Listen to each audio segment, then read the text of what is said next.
Good morning. It's time to call to order.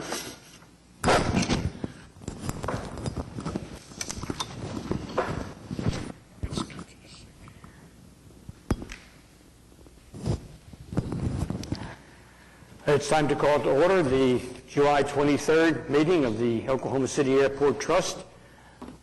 First item on our agenda is to approve the minutes of the June 25th, 2015 Oklahoma City Airport Trust meeting.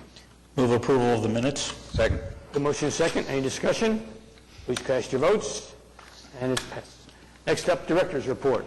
Thank you, Mr. Chairman. Good morning, everyone. For my report this morning, I just want to remind everyone that Alaska Airlines started daily service to Seattle on July the 1st. And I want to report that the service is doing very, very well. The first flight went out full, which is always very encouraging. They are flying this service with a large regional jet. It's an Embraer 175. It's got 76 seats on it. It's got lots of room inside the cabin, typically more than a regional jet, even a large one. It's got in-flight Wi-Fi and entertainment, first-class cabin, and the first-class cabin actually has power in the seats, so it's a nice ride. So we're looking forward to a great relationship with Alaska Airlines going forward. And Mark, we hope that the planes coming back from Seattle are at least as full as the ones going up there. They are. They're doing well, too. So actually, they're marketing on both ends, and so it's going to go very well. We're actually hoping they'll go to a larger mainline jet in the future, but we'll see. Thank you all. Any further comments on the Director's Report? Seeing none, next up, Will Rogers World Airport. Thank you. Item A is to approve the Certificate of Substantial Completion for the Multipurpose Building Chiller Replacement Project at Mike Monroney Aeronautical Center with United Mechanical Incorporated, and we're accepting that project. B is approving change order number 2 to the contract with North Stand Communications Incorporated for the Will Rogers crash phone replacement project, and this is adding 21 calendar days. Item C is approve change order number 3 to the contract with Wind Construction Company. This is for the 100% capacity generator project for the terminal building and the pedestrian tunnel, adding $61,277.31 in 30 days. Item D is rescinding April 23rd's action to approve amendment number 1 to the contract with ResTech Incorporated for the tunnel enhancement project, and we're approving amendment number 1 in the corrected amount, adding $27,991 in 5 days, retroactive to April 23rd. And then we're also approving change order 5, adding $3,838.61 in 9 days. E is to approve approve amendment number 6 to the contract with C.H. Guernsey and Company for the rental car facility, adding $157,924. F is approving change order 12 to the contract with Terrace Global Incorporated. This is for the checked baggage inspection system project, adding $15,736.62. G is approving change order 15 to the contract with Manhattan Construction Company for the rental car facility project, adding $229,540.42. H is approving amendment 4 to the contract with TTK Construction Company. This is replacing the asphalt portions of taxiway C and G with concrete. We're adding $31,561.08, and also approving change order 6, adding 10 days. I is approving change order 2 to the contract with Lippert Brothers Incorporated. This is for the re-roof of Hangar 1, adding 8 days. J is rejecting the single bid that was submitted by Aero Specialties Incorporated, which did not have a bid security, in conjunction with the RFP that went out for a stair vehicle, and we're approving the revised request for bids, advertising those to be opened August 25th. K is approving the plans and project manual submitted by C.H. Guernsey and Company for the rental car facility signage and wayfinding project, authorizing bids to be open on August 18th. And then last item L is approving addendas 1 and 2 to the request for bids for continuous friction measuring equipment, rejecting the bids by 2 vendors, Newbert Aero Corporation and Tradewood Scientific Ltd., which did not have bid securities. We're also receiving staff recommendation on the bids that were received, awarding the contract to American Safety Technologies, LLC, and approving the contract for $51,550. Those are all the items, Mr. Chair, for Will Rogers. You all have heard the items under Will Rogers. What are the trustees' wishes? We have a motion and a second. Any discussion or questions? Seeing none, please cast your votes. Wally Post Airport and Clarence E. Page Airport, sir. We only have two items for general aviation. We're asking approval for both item A and B, which are approving non-exclusive utility easements with Coxcom LLC, doing business as Cox Communications, Oklahoma City. Both of these are to install underground fiber optic cable for voice and data communications to Hangar 15 and Hangar 19, respectively. Those are the items for Will Rogers and Page. Approval? We have a motion. We have a second. Any discussion? Please cast your votes. Next on our agenda is general. Only one item, just receiving our standard reports, delinquent accounts receivable, construction project status report, and the budget to actual, sir. We have a motion and a second. Any questions or discussion? Please cast your votes. And it is received. Lease and other agreements. A is to accept the assumption agreement and use guarantee for the sale of T-Hangar Unit 2003 from Synergy Aviation LLC to Oil Patch Properties LLC as provided by the lease agreement with PWA Incorporated at Wiley Post Airport. B is approving supplement number 1 to the passenger airline operating a lease agreement with United Airlines. This is providing for the relocation of certain lease premises, also at Will Rogers. Item C is approving the use agreement with Ameriflight LLC for its use of the airport and facilities to conduct its air cargo services at Will Rogers World Airport. D is approving supplement 5 to the agreement with for financial advisor services with Public Financial Management. We're extending the term of that agreement for 1 year beginning September 1st for all 3 airports. E is approving the geophysical seismic permit with Dawson Geophysical Company on behalf of Trey Resources and Marathon Oil. They'll be conducting certain geophysical operations in designated locations on Will Rogers World Airport. Item F is approving the supplement to the advertising space concession agreement with Interspace Services, licensed as Clear Channel Airports. We're renewing and extending their agreement for 5 years commencing November the 1st. This is for the advertising program at Will Rogers. G is approving a license for communication lines, television cable, and/or fiber optic lines across certain railway property with BNSF Railway Company and Stillwater Central Railroad. Will be installing and maintaining a fiber optic line across railway property at South Portland Avenue and Newcastle Road. Item H is approving the ground services agreements with 4 companies. Some of those are prorated retroactive to May 1st. Thank you. That's all the items under leases. You've heard the items under leases. Move approval. We have a motion and a second. Any discussion or questions? Please cast your votes. Roman numeral 8. Request you approve the requisitions. Move we approve the requisitions. The motion is second. Any questions? Please cast your votes. Thank you. Next item is a request to go into executive session on the advice of our attorney. And we do need the executive session, sir. Move we go into executive session. Second. We have a motion is second. Please cast your votes. And we are moving into executive session. We will return.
We have returned from executive session. We're now at the point on the agenda to have comments from trustees. Do we need to vote to return to open session or not? We don't. Okay. I want to congratulate the staff again, Mark, on the accounts receivable report. $1,954 on an enterprise the size of the airport is just astounding. So continue to do a great job. Thank you. Any other comments? Seeing none, any staff comments? Seeing none, any citizens wishing to be heard? Seeing none, we are adjourned. Thank you all.